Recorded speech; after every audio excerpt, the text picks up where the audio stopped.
Next two properties that we're going to look at is going to be letter and word spacing.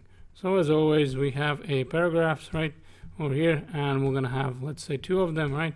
And you know what, let's say from now on I'm going to actually keep them, right? So they're not changing, so every time I don't need to create a new one because it becomes a little bit redundant, right? So here we're going to have two of them, right? And if I go back on the top, I'm going to say this is going to be a class. I'm going to give it a first, and this is going to be second, right? So class, and we're going to say that this is going to be second over here like this.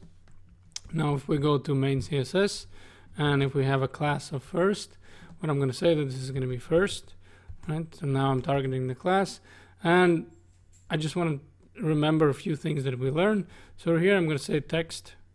Well, first of all, let's do the font size, right? So here I'm going to say font size.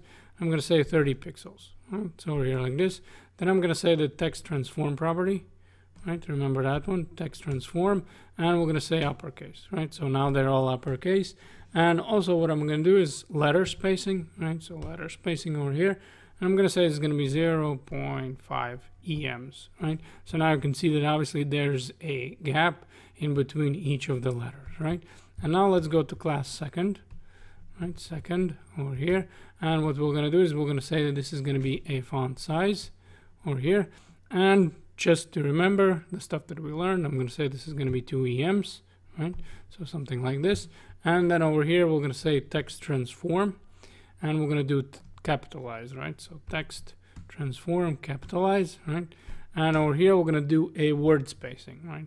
So we're going to go over here, and we're going to say word spacing, right? And here we're going to again use 0.5 EMs over here like this. And now obviously you can see that the gaps are going to be actually in between the words.